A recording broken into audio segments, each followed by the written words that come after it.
Assalamualaikum. Hello. Sorry, I was on mute. Hey, walaikum assalam. You okay? I'm good. Sheikh, shall we just kick off? Because I can see there's people on YouTube as well, so it's probably a good time to start. Let's start, inshallah. So you start, yeah? Yes. Okay. أعوذ بالله من الشيطان الرجيم بسم الله الرحمن الرحيم الحمد لله رب العالمين والصلاة والسلام على سيدنا الكريم وعلى آله وصحبه أجمعين اللهم لا سهل إلا ما جعلته سهلا وأنت تجعل الحزن إذا شئت سهلا اللهم صل على محمد وعلى آل محمد كما صليت على إبراهيم وعلى آل إبراهيم إنك حميد مجيد اللهم بارك على محمد وعلى آل محمد كما باركت على إبراهيم وعلى آل إبراهيم إنك حميد مجيد وبعد Assalamu alaikum wa rahmatullahi wa barakatuh, my dear brothers and sisters. Welcome back to another Friday reminder. So what I want to discuss today, a couple of points, really. In the Quran, Allah subhanahu wa ta'ala, He talks about how the shaitan or the shayateen, how they whisper into the hearts and the breasts of mankind. And on the day of judgment, Allah subhanahu wa ta'ala, relates to us what will happen on the day of judgment. That people will go to the shaitan or the shayateen and say, you made us do this. The shaitan will say, look, I don't have any sultan upon you, over you. Meaning I don't have any control or authority over you. Only thing I did was to invite you. Yeah. Only thing I did was to invite you, to entice you, to whisper, right, and try to influence you. But I could not. I'm not someone who was able to force you to do the things that you did. Right, force you to do the things that you did. And a lot of, I've come across cases where people actually they do a lot of weird things and they blame me on it was the jinn possession or it was the shaitan and it was this or was that, right? As if that all they relinquished all autonomy for themselves, right? Unless obviously a person has really difficulties in their lives in terms has lost their capacity to think, right? They become insane. That's a different matter, right? But people who otherwise, we all have autonomy. We have free will to do what we want to do. Yes, we can be influenced. Yes, we can be confused, and we can be manipulated, right? And that's always going to be the case, right? We can be manipulated or influenced by the whispers of the shayateen or the whispers and the antics of humankind, right? But we do not lose full autonomy of our actions, meaning that we will not be like robots. Yeah, we cannot be like robots. So when we do something wrong, right, then we cannot blame on others. We cannot blame it on the shayateen. We have to take responsibility. And one of the problems within the Muslim community, unfortunately, generally humankind, not just Muslims, right, is that we don't, people don't like to take responsibility, right? People assume that, and I guess we live in a society where social media it's all about ego, it's all about the public image. And to say I don't know, or to say I made a mistake, right, is very, very problematic. And there are others who, conversely, I talked about this last week and the week before, that there are people who will judge others or perceive others by their own subjective understanding, right? So they want you to say that you're wrong. They want you because they want to make them still feel better about themselves. That's another problem, right? So there's two problems. One problem is that there are people who are so narcissistic, like Trump.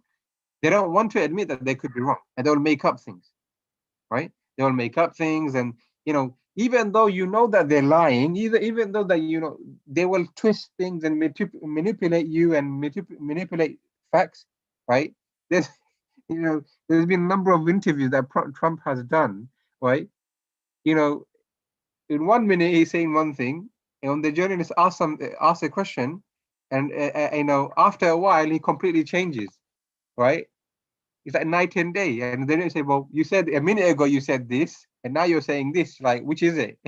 Which is false? Which is true? Right? And it's not. It's funny. I always say it's funny, but it's dangerous, right? But thank God he's not right there anymore, right? But there are people like that. There are people like that, not in public office, but there are people like that in everyday life. We see that They don't want to admit that they could be wrong. They don't want to admit because they have this egotistic, narcissistic mentality that if they're wrong, then, and I guess in a way, we can't blame individuals. In a way, really, I don't necessarily blame Trump, right? We, as society has to take responsibility, right? The age of social media, the age of, you only live once, the age of, instant gratification, right? These are the people like Trump and others that this society, the way that we are doing things, right, prop up and pump up and propel these people into the stage that they are in. So yes, individual they take responsibility, but we have to also look at the issues comprehensively, right? We're not absorbing blame of Trump, right?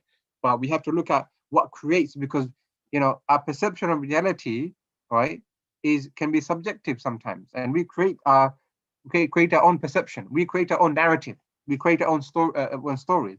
So when I tell a person, for example, you're a liar, you're bad, you're this, you're that, that person will think that he's bad and he will go and do bad things. If I tell that person, for example, you're good and you will do good things, all right, that person will go and do good things. That's how powerful suggestive language is. Yeah. So you got in one hand, there are people who don't want to admit that they may make mistakes, right? Because it's because of their own personality, but also the society that we live in. On the other hand, there are people, and there are much more people like that in a way, I think, right? That because we live in a time or age where it's quite safe to worship, that people lack low self-esteem, the fragile, the emotional, and whatnot, right? And when they see someone different kind of dynamics or different personality, right? This person is, I can't handle that person. This person cannot, need to say he's wrong or she's wrong.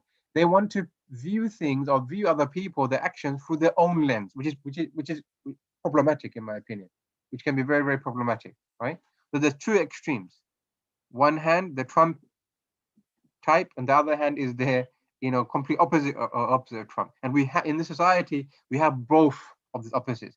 So we are ummatan wasata, right? لِتَكُونُوا شُهَدَاءَ عَلَى النَّاسِ, that's in the Quran. We are a balanced, centrist, moderate path, right? We take individual responsibility. When we make a mistake, we say, made a mistake, right? And if you haven't made a mistake, it doesn't mean you own up to that mistake. That's another problem also, right?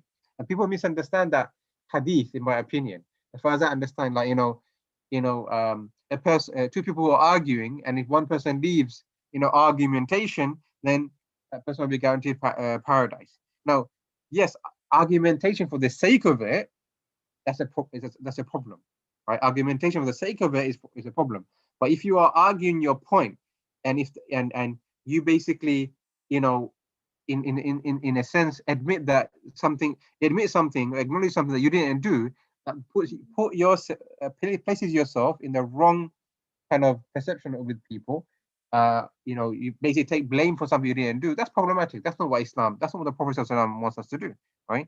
Argumentation for the sake of it is problematic. You leave off those arguments without no benefit, right? There's a place for you in Jannah, inshallah, right? But holding your place, defending yourself, defending your honor, defending the honor of your family and other people, that's not only needed, but it's recommended in Islam. Yeah.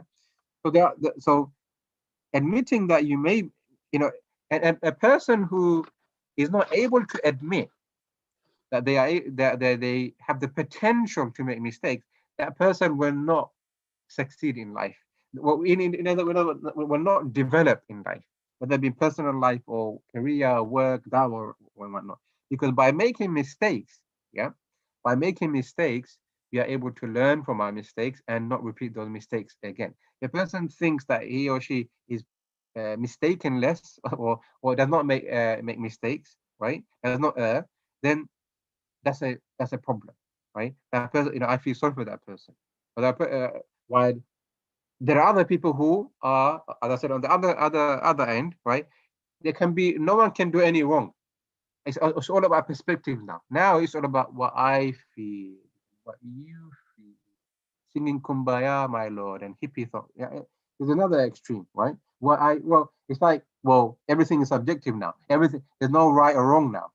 right? Well, that person swore at me. Or did he actually swear?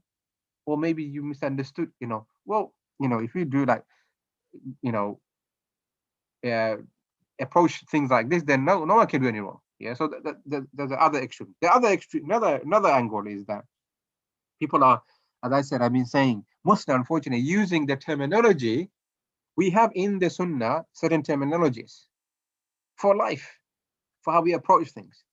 Because language, brothers and sisters, is very important. We have to use Sunnaic, Quranic and Sunnaic terminologies and language.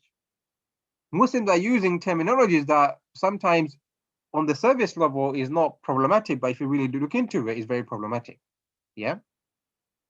Right. They're using the same language, this, liberal, leftist, woke language. Very, very problematic.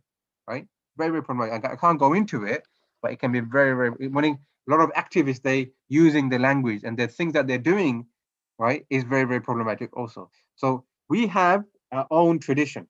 Yeah, we have our own tradition. We have the Quran and the Sunnah of the Prophet sallallahu alaihi wasallam. Let's use that tradition, right?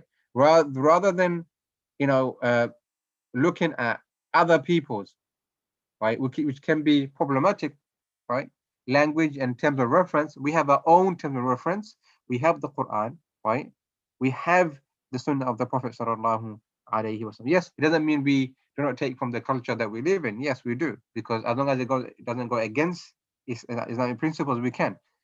But this woke kind of liberal leftist attitude, right?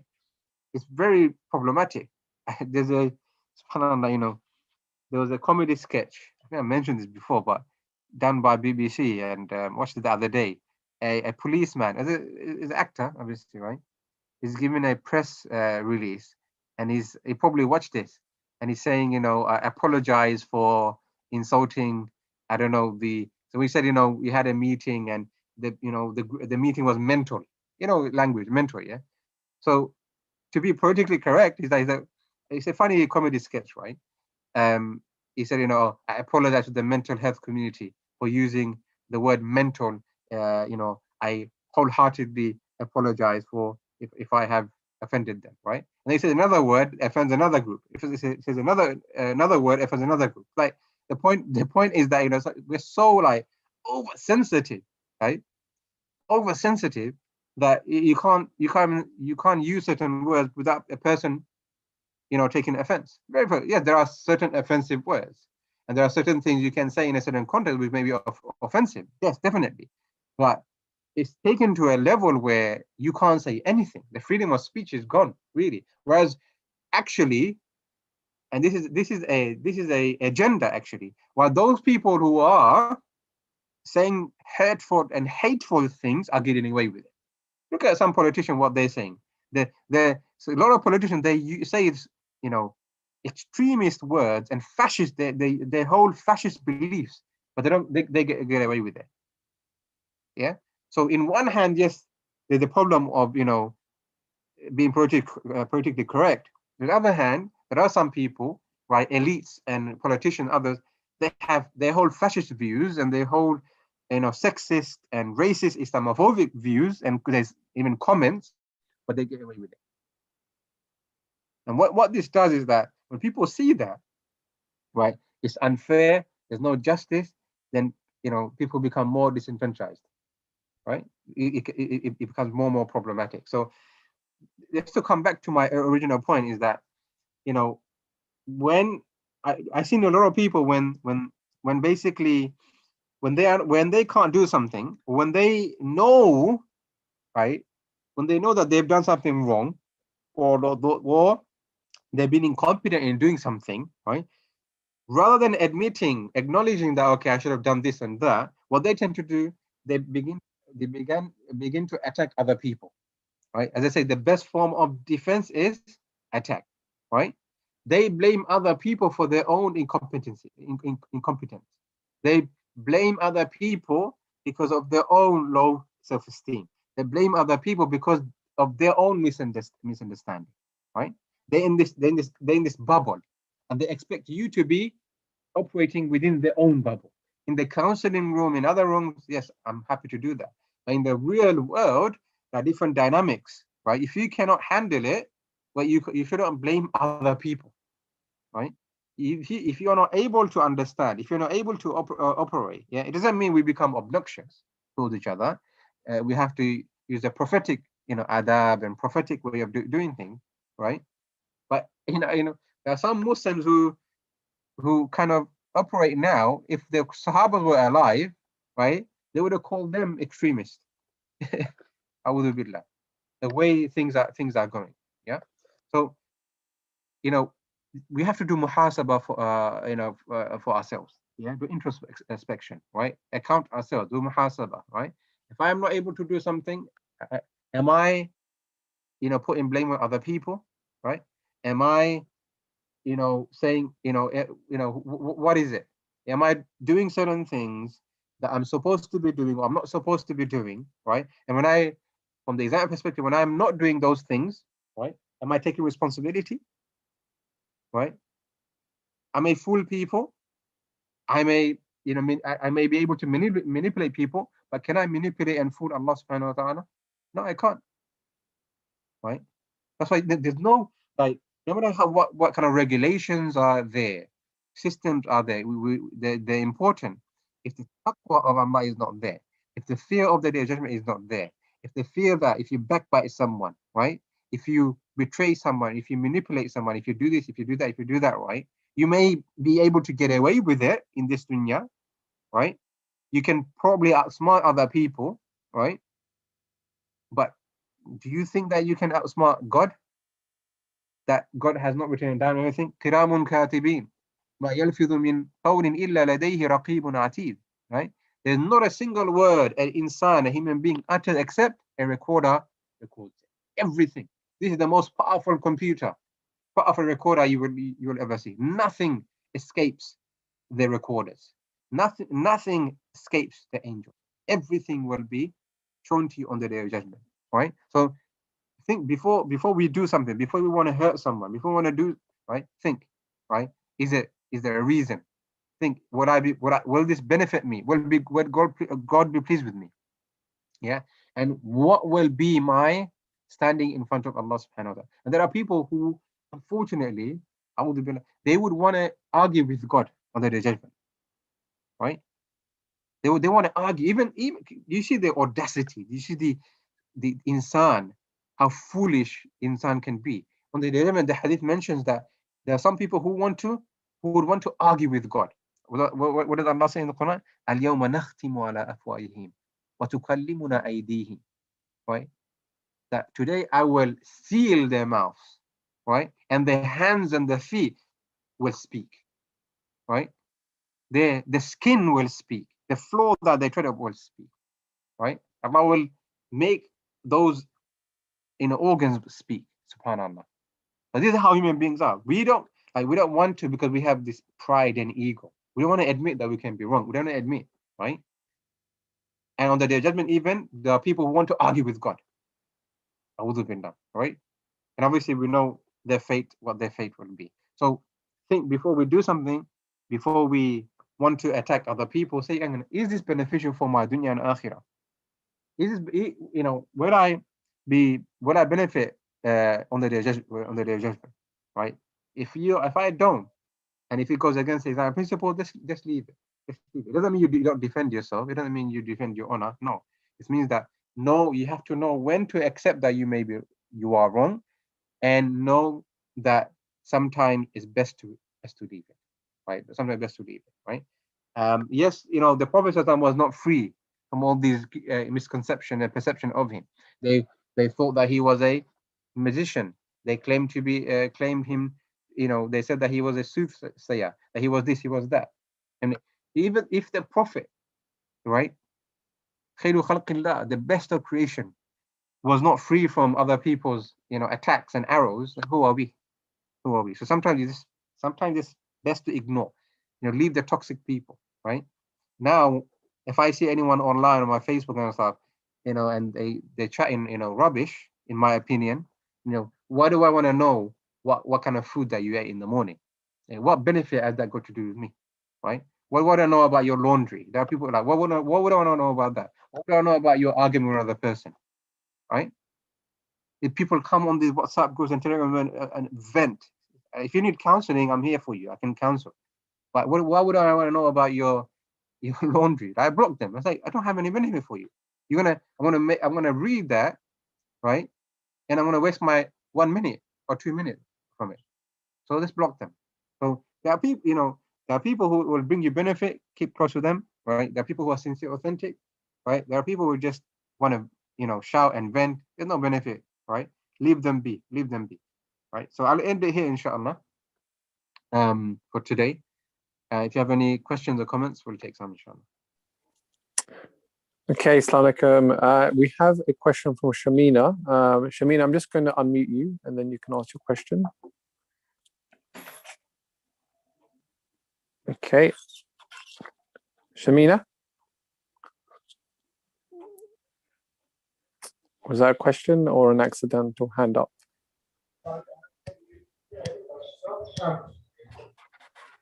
Okay, I think it might have been an accidental hands up.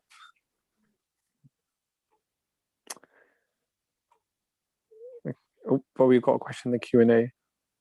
Okay, Sheikh, let me read this out. In current news, what are your thoughts on the Supreme Court's decision not to allow Shamima Begum to return to the UK to fight the decision to revoke her citizenship? Oh, I mean, look, I'm not a lawyer. So it'd be kind of like wrong for me to comment. Because I don't know the ins and outs, and I say to people, look, stay within your lane. Yeah. And so I say to other people, and if I don't stay within my lane, then so I don't know the ins and outs. I've read obviously some stuff. I've discussed right. Obviously, it's everywhere online.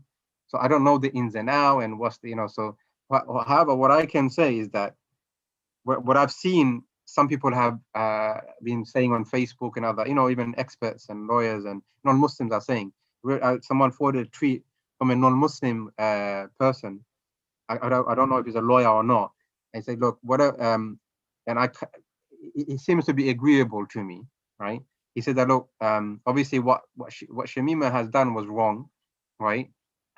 She was influenced. She was brainwashed, indoctrinated by some idiots and evil people, right? So parking on that side, she's a British citizen, and what he was saying, non-Muslim, I can't remember his name. Let me just go and check it, right? Actually, it was David Davis, actually. Oh, David Davis. So David Davis, I think David Davis, the former Tory minister, I believe. Yep. Conservative member of parliament. Yeah, so he's an MP. So David Davis, he said, disappointing verdict in the Supreme Court. Regardless of what individuals like Shamima Begum have done, the UK cannot simply wash our hands off Brits in the Syrian camps. The correct approach would be to return them to the UK to answer for their crime. So that seems to be, again, agreeable to me and most people. And this sets a precedence that many people who thought that brown, black, non-white citizens of this country, right? They always felt to be second-class citizens. They didn't feel that they belong, right? And the government is saying, like, you do belong, but now you do this, it sets a precedence, right? Here's a person who has done a crime, yeah, who's done wrong, right? Now, it was inside the UK that she was groomed. It was inside the UK she was influenced. It was inside the UK, right? This was done. So it doesn't make sense for you to now say she can go to another country. She's stateless now. You're absorbing, again, the government needs to take responsibility. So I kind of agree with obviously what David Davis has said. Apart from that, I don't know the case ins and out and whatnot. Hope that makes sense.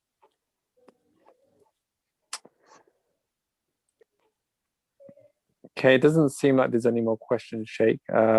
Happy for you to wrap up with a dua. Okay, Jazakallah khair. Thank you, everyone. May Allah subhanahu wa ta'ala bless you for joining. May Allah subhanahu wa ta'ala protect us. May Allah subhanahu wa ta'ala guide us. May Allah subhanahu wa ta'ala protect our family members. May Allah subhanahu wa ta'ala give us a generous and long and healthy life. May Allah subhanahu wa ta'ala protect this society. This is our country. No matter what, this is our country. No matter what the fascist and Islamophobes want to say, this is our country. And we will protect. We will do our best to protect this country from those fascists and Islamophobes and others. It's tough. It's tough. The Prophet ﷺ was driven out from his homeland, so it's not, for a believer, nothing is easy. So we pray that that is why as Muslims we have to come together. Excuse me, we have to come together and forge alliances with other non-Muslims, and make this society a better society for everyone, Muslim, non-Muslim, atheist, no matter what. At the end of the day, we are human beings. End of the day, we want the same thing, really.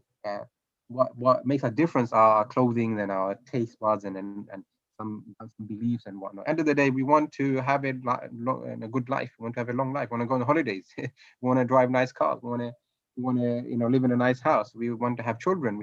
End of the day, we all want the same aspirations. Yeah.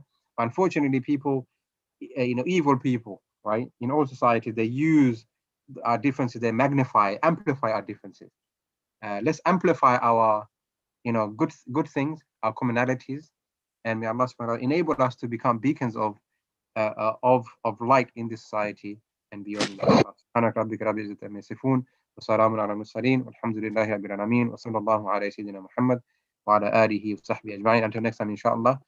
See you Sunday for our tafsir of Surah Yusuf, 8 p.m. And then next week, inshallah, we'll continue our reminders. I'm not sure if the brothers have discussed about opening up the mosque again for Jummah. I think that might be inshallah. Yeah, there's discussions are happening. Obviously we will involve the community, keep them updates. There's always a Ramadan coming up, and there's planning activities aligned with that as well. So there's a lot of conversations happening at the moment. As soon as there's something that we can communicate to the community, inshallah we will do our best endeavor to do that. Inshallah. Cool. All right, Jazakallah khair everyone. Assalamu alaikum wa barakatuhu.